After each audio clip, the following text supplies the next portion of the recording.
What's up, everybody? Welcome to a brand new episode of the Horror Bin Podcast. Come on upstairs, because we've got a real good one for you today. With me, a good buddy of mine, very funny comedian, great writer. It's Jay Light, everybody. Jules, thanks for having me. Thank you for being on, dude. Normally, I start off pretty light and asking what's your experience with horror. But first, I gotta say, dude, what the fuck did you suggest this movie? Okay. Jay, let me tell you. All right, we're going to play the trailer in just a sec, but let me just tell you, I saw the trailer, and immediately I was just like, holy shit, what am I about to watch? It took me 3 tries to start this movie. Interesting. And then when I finally did, I'll get to it, but when I finally did, a lot of opinions now. Yeah, I can imagine. So my experience with horror generally, and I think that this is also to like, not to go off too far on a tangent, but that's part of why I chose this movie ultimately to talk with you about. I really like horror movies. I think that horror and comedy are very interrelated. Yeah, I agree. They're two sides of the same coin.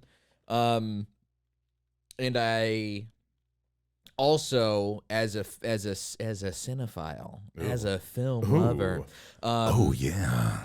One of the things that really to me stands out these days as I watch movies is if it can really draw an emotional response out of me while I am watching it.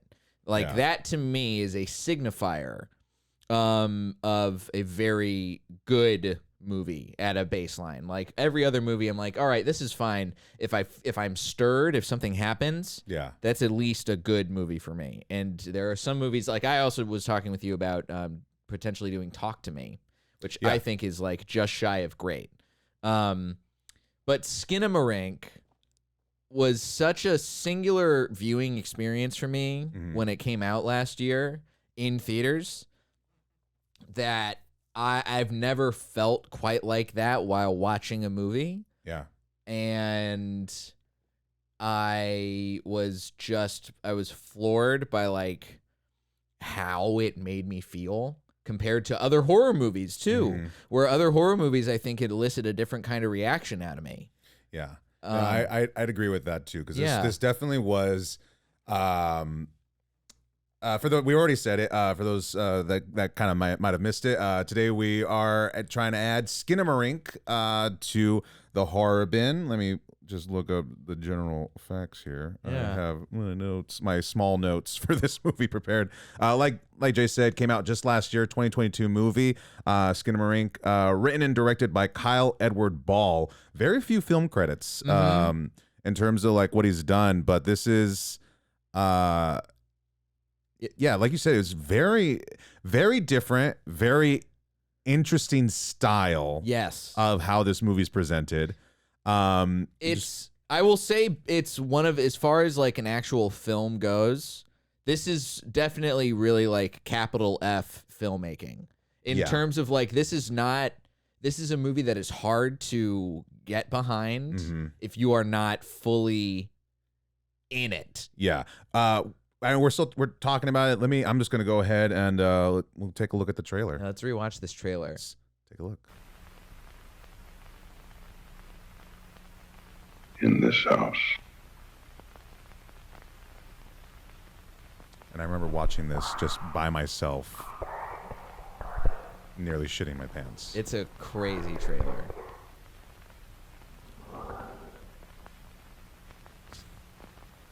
In this house.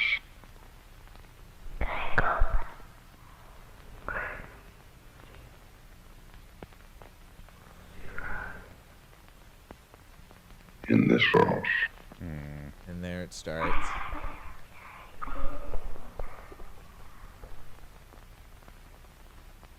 Ugh, no.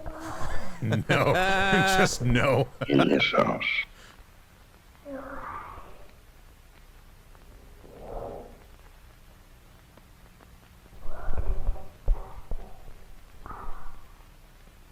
In this house.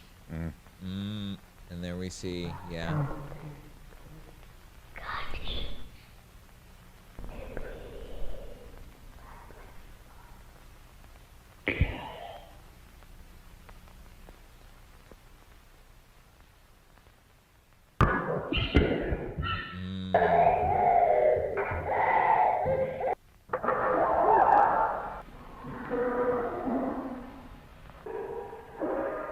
it is. And I just want a voiceover to come over. Rated PG-13. Like I just,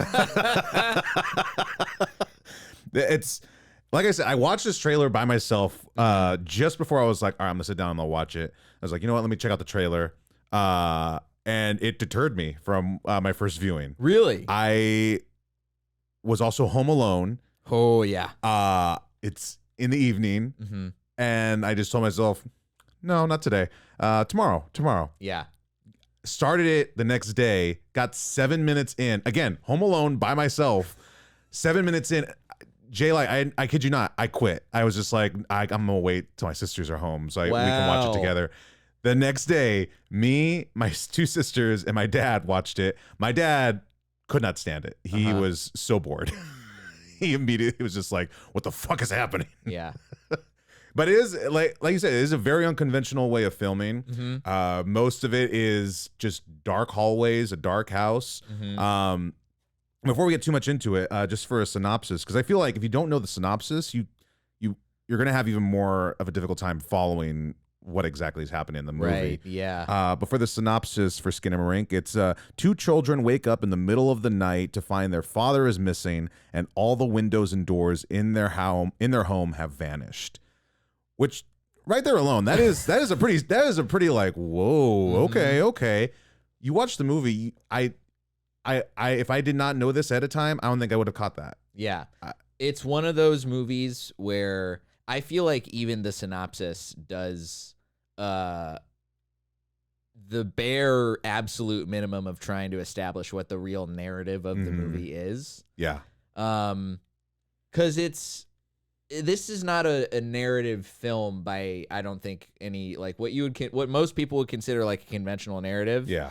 This pushes the boundaries, because this is really more about, I think, evoking the feeling of you're a child, you're home alone, you don't know what's going on, it's dark, and you're scared.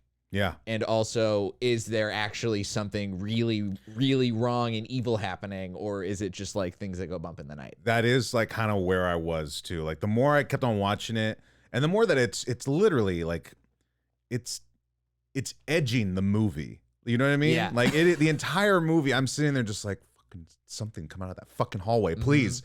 At this point, like a demon, show me your ass. I don't care. Something happened. It's all just anticipation for something to pop out, and nothing ever does. And I didn't realize till like maybe halfway through that I'm like, that is probably the most terrifying thing, to like know like this is how it should be set up. Like when you're told like a punchline or something is done in threes. Like you're expecting, on the third whatever, it's gonna be the punchline, it's gonna be the pop out, it's gonna be the scare. This, none of that. It's just like, well, we're gonna have the setup, but it's not gonna have any punchline, and you won't know if the punchline or the pop's ever gonna come. Yeah. And it definitely did start getting that feel of like this feels like when I was a kid, and yeah, when I would be like home alone or just with my siblings when we were all younger, and it's just dark, and like you get up and you don't really want to like wake everybody, but you also just don't want to get out of bed because it's dark. You don't know what's in the shadows. You don't know what's out there. Right. But it is the thing that kind of just kept on getting me like just so like frustrated watching it was just the fact that a lot of it is, for the most part, still shots of like the corner of the ceiling. Yeah. The hallway, a door, and the floor. It's all such weird angles, and I get like it's to kind of invoke maybe to. Because it's also a very abstract, vague way of telling the story. It could be a myriad of different things, how you're supposed to feel or how they want you to feel. But I do agree, it did give that sense of like, oh, I'm a child and I'm home alone. Yeah, especially with some of the angles that are used. It's very much like I am looking from the POV of this child, and I do think it's really. Because this is my second time watching it. And I think that watching it again, I really was able to go. It starts out with like some semblance of like, which kid you're supposed to be sort of in the POV of. Because there's two children. There's Kaylee and Kevin. and you know which kid you're supposed to sort of be in the POV of based on where the camera is and what you're seeing and what room you're in. But then as the night starts to unravel, also the way in which it is shot also begins to unravel, and it really, I think, reflects the frayed vision of what these kids are seeing and experiencing as this like malevolent force comes in and takes everything over. Do you think there's an actual monster, or do you think it's just more a subconscious kind of? It's see, this is tough, and this is like because you never see it. You never see a creature. Well, you never see him. You hear something. You hear something talk, but you do. This is the thing. Like, you only see something at the very, very, very end. Oh yeah. Right. Yeah. Which is that one. I mean, but that's the thing. Like, watching this again. So like, I will say the first time I watched this, I saw it in theaters, and I was like, I was so bored. I was falling asleep. Was it packed, or was it? No. It was like middle of the day. It was a matinee. But there were like other people. There were other people. Okay. I was seeing it with a friend of mine who, like, we see movies. Our like movie group. Nobody else was interested in this. It's not really a horror centric movie group at all. And I was like, I'll go see this. And he was like, I'll go see this. And I was like, is anything gonna happen? Mm-hmm. And then as soon as stuff started to not just like the stuff disappearing, I knew that was happening. But like, as soon as there's this first moment where Kaylee goes upstairs because she hears a noise, and the nightlight that's been on the whole time there's a shot where it's showing her looking at the plug, and then pans down to see the nightlight on the floor, and then goes up and looks at like a door that's sort of closing. And from there I was like, oh fuck, stuff is bad, something is. And then from there I was just like alert the whole time. But I think that I don't know. I don't think I actually answered your question. I don't know if there's something malevolent. I think there's nobody knows. I think there, in this version of the story, there is, but I just want to bring this up. I love this review of the movie that I think it helped me clarify a little bit what was going on from like an interpretive standpoint. Obviously, this movie is very open to interpretation. We don't know whether there's an actual malevolent entity in the house. We don't know how much of what we're seeing is actually happening. But we do know that there's some dark shit happening, and we don't know how much of a metaphor it really is. And I think this is really interesting. And when watching it again, I was like, this actually makes a lot of sense. Credit goes to Esther on Letterboxd. Shout out to Esther. This is a portion of the review. The themes of child abuse also really came together for me on this viewing. It should have been obvious before how the entity's voice starts out sounding like the dad, very gradually morphing into something demonic and otherworldly. This is very much a movie about how abuse makes children feel trapped in their homes, how familiar spaces become alien, how they end up having to fend for themselves while their caregivers turn into monsters. For such an abstracted vision, it's remarkable how sharply observed this stuff is. When the 911 operator asks Kevin why he's still whispering if he's afraid someone in the room will hear him, I wanted to cry. When the mother tries to tell Kaylee that her father is something, even the subtitle is abruptly cut off before we hear the entity force her to speak with his voice. Well, see above. So that's a good review. Esther, good job. Yes, and there's more to it, but I do think that, like, to me, watching this movie, like, this is meant to be a metaphor. And I think that, like, that interpretation of this is a movie about kids who are stuck in a house with an abusive father or an abusive parent, that to me is really like what this is about. And I think that level of terror that you feel watching this totally tracks with that interpretation. Yeah. Yeah, especially hearing that explanation through the review, like that starts to make a lot more sense. Like looking back on how everything was structured, how it was going, because like especially like when like Kaylee goes to the parents' room and then Dad's sitting on the bed, which probably one of the fucking creepy That scenes. whole sequence, like from there on, Like, it's just like look under the bed. look under the bed. Oh, fucking get the fuck out of there. Yeah. And I can't see anything. Look again. Oh God, here it comes. Nothing still. Then she gets up and Dad's gone. Dad's now Mom's gone. just sitting on the Then bed. it's just the mom. There's nothing more terrifying than just seeing someone sit on a bed in the dark. There's a lot of really like great jarring imagery in this movie. And also for a movie that is so much just static shots, Yeah. where it's film grain, just sort The of film grain definitely. ebbing and flowing. The film grain and the humming of the static does add that level of just tenseness that gets me. There's a lot of movies. There's like some movies. I have someone who wants to do one of the Conjuring movies. Okay. I'm not a fan of them, mostly because I'm not a fan of like it's quiet, boom, jump scare, Right. well, big music and all this and that. I'm not a big fan of it. Not because I'm like scared of it. If it's gonna scare me, great. That's what I'm here for. But more so that I'm like, but I see it coming. Right. Like I kind of see it coming.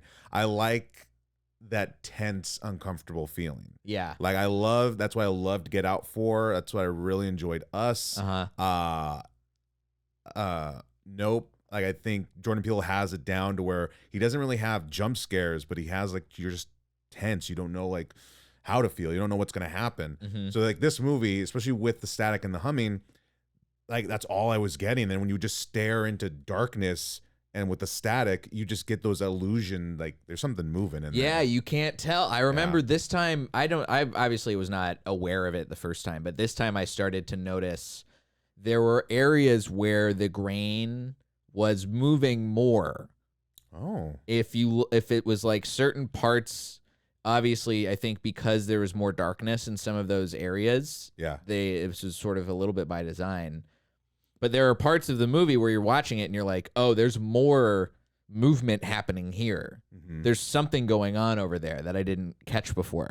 Okay. So there's a little bit, just a teeny extra bit, but still it's not enough to prepare you for like some of the things. And this movie does have really, I think it's got just 2 jump scares?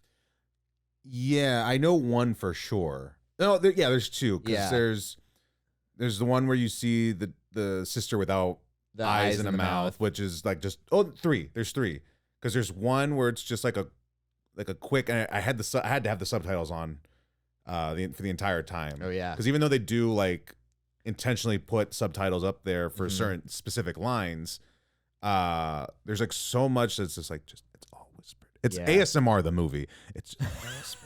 It's terrifying ASMR. And then it's like a 4-year-old talking. So that he's not forming like I'm scared. I'm scared. It's he's missing consonants and letters and everything. So like you gotta have the subtitles on just to even catch what he's saying, because there's some things that he says it's just like, oh, okay, interesting.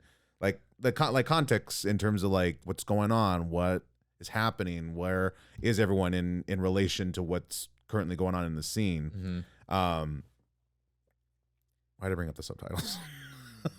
Well, because I think we're talking about jump scares, and I do think that, it's like a tension thing. There's like a couple parts where it says inhuman squeal or inhuman screech or yell or something. Oh. And it would be like a quick like 1, 2, 3.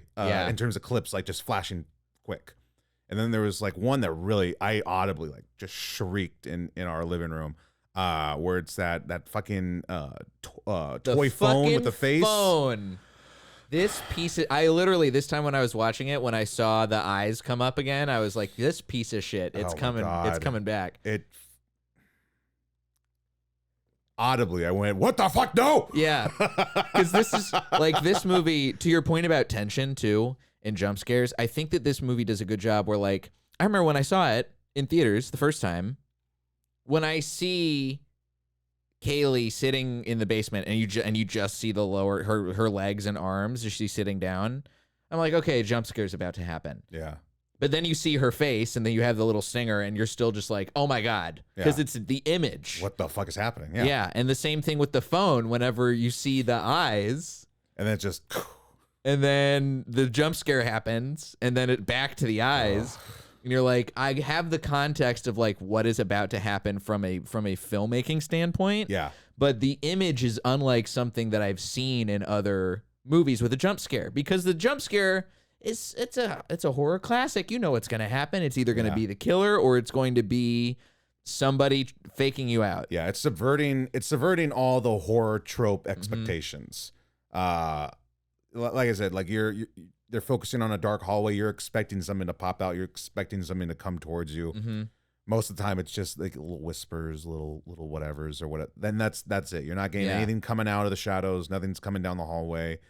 It's like bangs in the distance, which as somebody who, when they're home alone, if I hear the slightest of movements anywhere in the house, I'm like, there's somebody in the house. They're going to murder me. Let me grab a bat. And I think another element of this that really adds is that all of the actually, like, this movie is not a violent movie, but all of the violence does happen off screen. Yeah. And you see either there's a couple cases where you see during, but you're like so far away from it that you just like hear screams and see blood. Yeah. Or there's times where, as we saw in the trailer, there's the put the knife in your eye scene, which is just like, and when that happened for the first time, I gasped. I was like, holy shit. And you don't see it, but then you just cut to, you're in the kitchen, and then you see the corner and the blood. There's just blood on the cabinet. Just on the cabinet. And then you cut to the next one, you see blood on the cabinet, and then you see the knife on the ground. And that's it. That's all you see in the shot. Yeah. It's and all you're just implied. like, oh my God. Because that level of confidence from a director is very, it's not something you see in a lot of horror. Horror feels like it really very often tries to hit the audience over the head with what's going on. Yeah. Because horror in general, I think, is made for a mass market audience. And so it's nice to see somebody who has the confidence to be like, feel the terror of what's not seen. Yeah.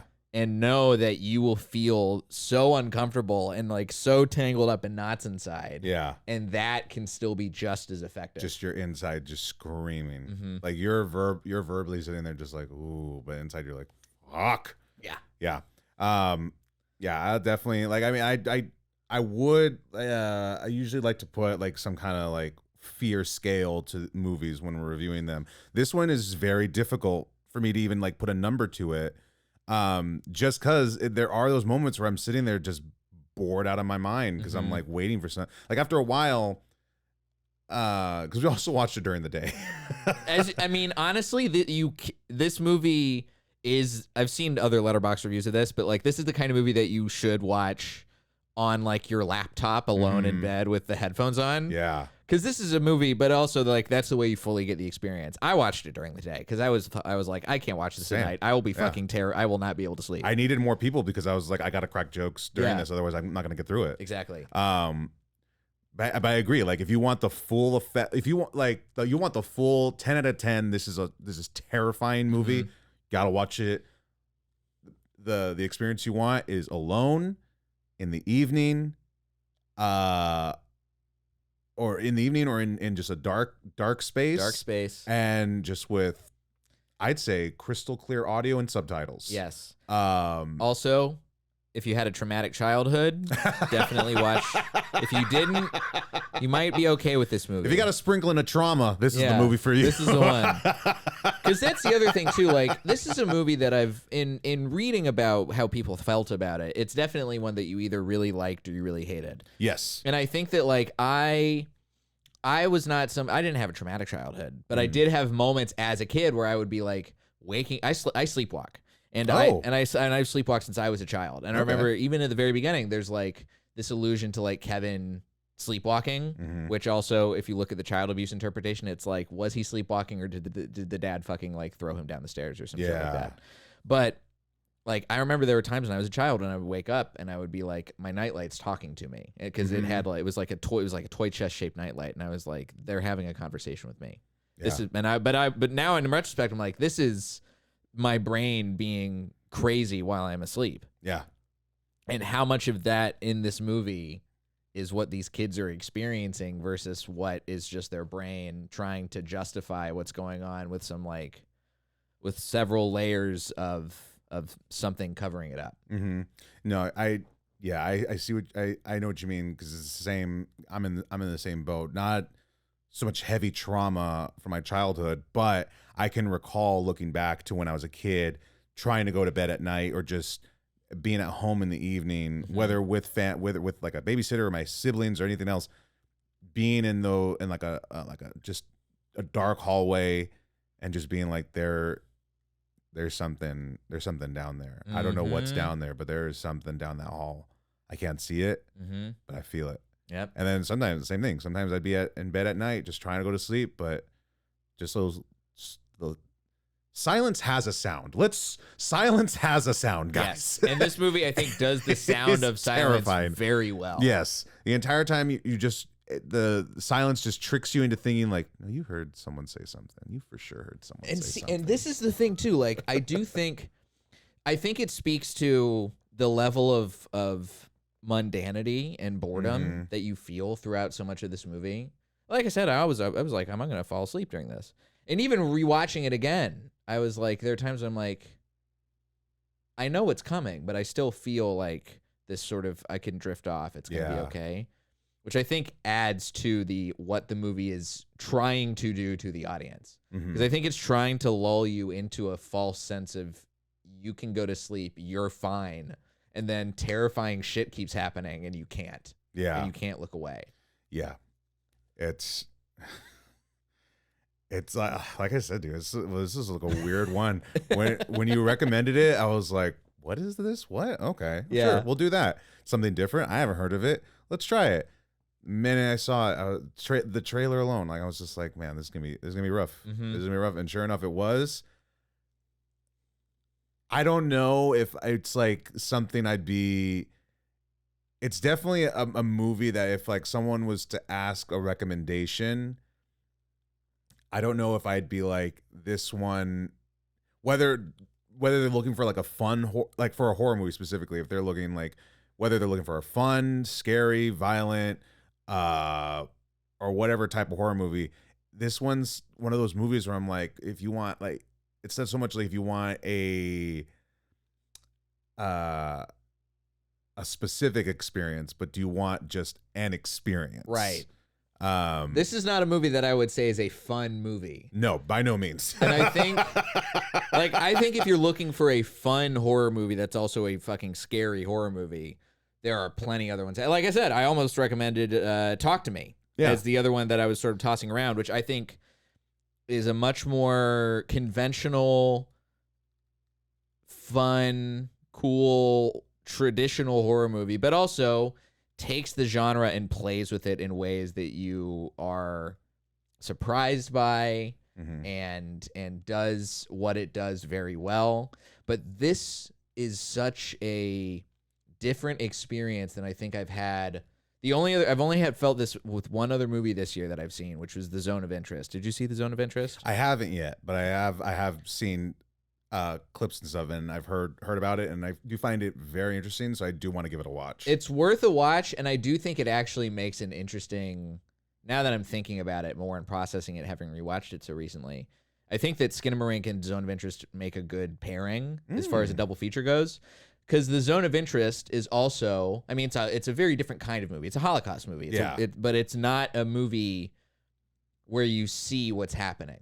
Yeah. Everything is implied. Everything is off screen. Everything is happening around the characters who you're following, but you don't see any of the actual terror and horrifying stuff that is happening. You just hear it all. Yeah. And you just are just like it's designed to create this sense of, to me, I felt fury watching the movie. I was like, how can these people just live like this while they're creating this catastrophe and while there's legit horror going on exactly next door, yeah.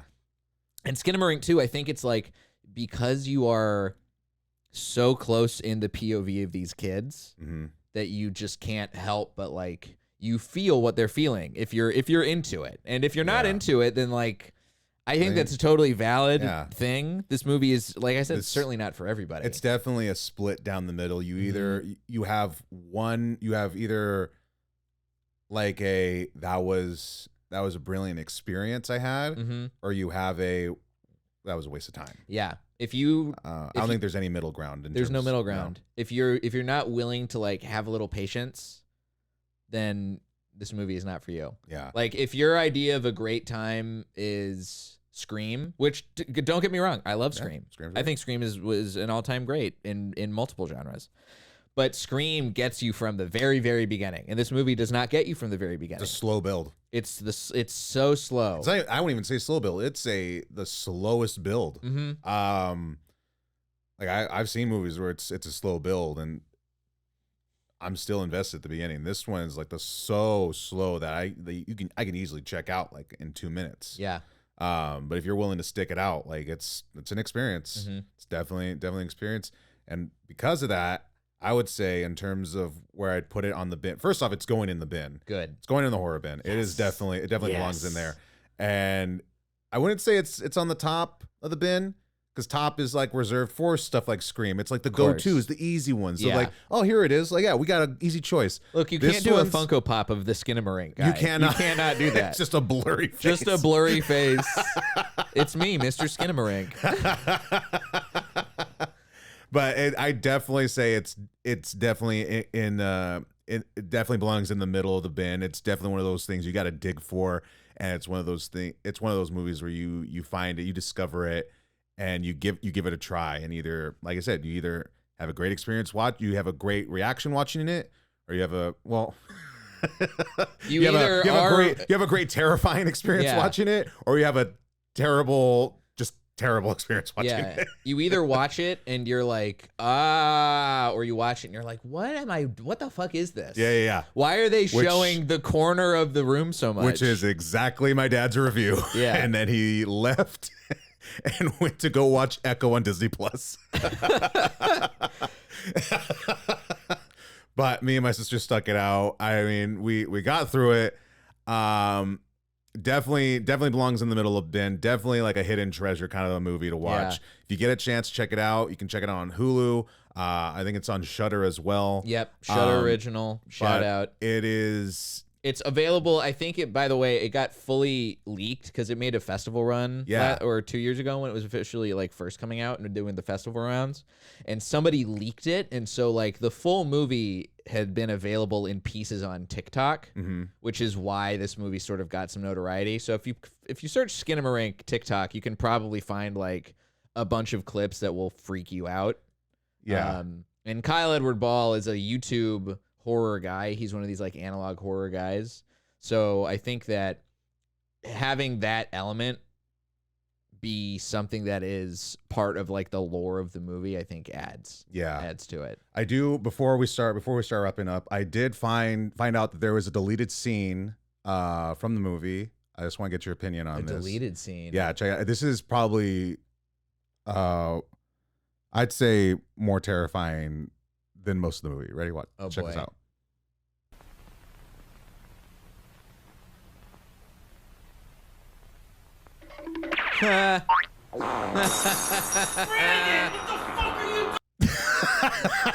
That's incredible. That's fantastic. That's so good. It's the stupidest thing I found. Like in my research of it, I came across so this. good. Genuinely, when I started playing this for the first time, I was like, "Oh shit, what's gonna happen?" That's how I felt. As soon as that kid walks in, part of me was like, and then and the noise happens, and I'm like, "Oh, okay." That's what a and now great I've been find. showing everybody this clip. As you should. But besides that clip, great, interesting movie. I don't want to say great, interesting movie. Definitely would give it like around like an 8, maybe a 7.5 out of 10. Yeah. Would you? This is an 8 for me. Yeah. This is one of my top horror movies of the year for sure. I think it's probably number 2 behind Talk to Me. Mm-hmm. Might be in my top 10 of last year, but Oh. it's one of those that like it still sits with me enough that I can't not think about it. Yeah. And I feel like there are few movies that can really achieve that. And I have to give mad props to Kyle Edward Ball for pulling that off, Yeah. especially with a debut feature. Yeah. Great work. And filmed in 2020. Yeah. Yeah, like, and it definitely has that feel of like, oh yeah, they did this during the pandemic. Yeah. I mean, literally filmed it in his childhood home. Yeah. Ugh. But if you get a chance, if you're willing to try it, give it a watch. The movie is Skinamarink. J-Light, thank you so much for being on the podcast, dude. you, You got your camera right here. What do you got to plug? Where can people find you? You can find me at Diet J on all social media, and I've got a podcast called Wrong, a dark comedy game show where you can Very fun. Very fun. I think we'll probably be releasing your episode as a podcast soon. Oh, awesome. So keep your eyes peeled for it. It's a great, if you like game shows, if you like dark comedy, this is a great marriage of all of that. And you can find it wherever you listen to podcasts or at Wrong Game Show on the socials. Hell yeah, dude. And you can find me on all the social media at Julian F. Comedy. You can find this podcast on Instagram at Horror Bin Pod. And make sure to follow, like, comment, share, subscribe, do all the things. Let's build that audience. Let's build that horror fan base here. But once again, Jay, thank you so much for being here. Thank you so much for bringing this movie. I know definitely I'm going to bring you back on because I know you got more horror movies. I got horror movies on deck. Fuck yeah, dude. I'm ready. But thank you guys so much. And as we always say, come upstairs. Bye.